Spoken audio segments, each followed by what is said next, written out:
What do they think these things are? The people that you talk to. So they specifically, the people on the program that handle the material, that were in executive level briefings with Intel community leaders and other folks over the years, last 20 years or so, they did use the term extraterrestrial, ET or whatever.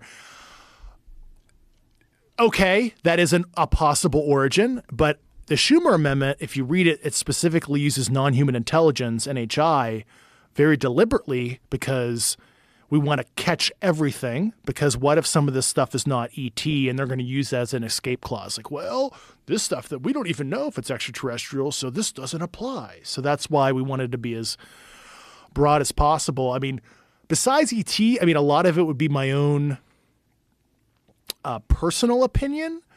I think we have a couple conceivable buckets, and I'm using the work of Jacques Vallée, other people that have thought deeply on the issue, on how the phenomenon has changed since antiquity. It showed itself in a different way. Like a good example is like witches sitting on your chest phenomenon with paralysis in medieval and Enlightenment era became this alien abduction phenomenon in the modern era.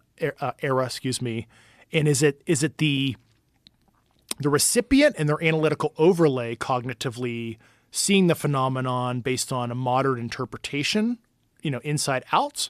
Or is the phenomenon, this is like Jacques Vallée's book, Passport to Magnolia, I can never pronounce it right, 1969, where he talks about the phenomenon seems to like masquerade itself as different stuff over the years. But, we've seen roughly the same stuff. You look at the Foo Fighters of World War II. There are declassified Air Force OSI reports from the 50s people can Google that talk about flying butane tanks with the same measurements, approximately what we saw in the 2004 Tic Tac incident, but they called it flying propane or butane tanks in the 50s. So from a morphology, or in the Air Force Intel, we call it VisRecce, visual reconnaissance, like they basically look the same, and we can back azimuth that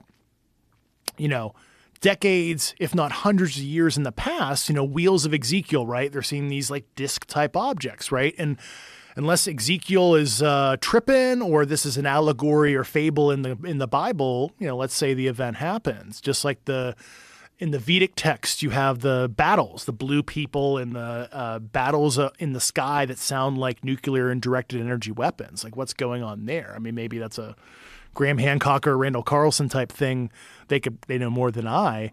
So there is a real phenomenon that origin undetermined, but it's trippy, and sometimes it presents itself in like a non-corporeal form too. Orbs, balls of energy. They don't appear as like some kind of bipedal hominid like some people have espoused. So I think that might be, call it interdimensional, call it shadow biome, cryptoterrestrial. I mean, there's a lot of different theories. What are the primary theories? The primary theories are from another planet or from another dimension. I think those are the primary. I mean, there's certainly origins that we probably can't conceptualize as humans because our meat is stuck in 3D and we don't understand, and our IQs are only so high. So there might be some origins that we don't understand. Easiest example is like us casting a shadow on a sidewalk, right? 3-dimensional object, 2D shadow on a sidewalk.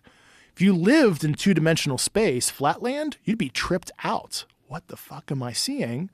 But they just don't know that it's really just a person in higher dimensional space. So is some of obviously we have physical material that's in 3-dimensional space that we've recovered, but at least maybe some of the phenomenon is really operating in higher spatial dimensions, but is either being projected or quasi-projected into our 3D plus time space, which is really trippy to think about, but we literally do it on a day-to-day basis, like casting shadows. So, and that might be some of what we're seeing too, but I mean, I presume we know more. The people I talked to did not espouse they had full knowledge either. Like I said, the normal colloquialism was to say ET or extraterrestrial. We don't really have a good theory if you lived in like 5D space, for example. It's almost like remember the ending of the movie Interstellar, right? Yes. Where he's pushing the books. Mm-hmm. He's like in a tesseract, which is like a 4 to 5D structure, but he's trying to interact with 3D space. And of course, he like leaves that space to come back to his daughter many years later at the ending of the movie. Great movie. But so that's a way to conceptualize it in something you may have watched in film. It's kind of like the ending of Interstellar. Oh, yeah. Yeah, there you go. Yeah. Which is based on what? Like what theory? So the physicist Kip Thorne was the very famous guy. He was a big black hole and wormhole guy. I think it's Caltech or somewhere in California.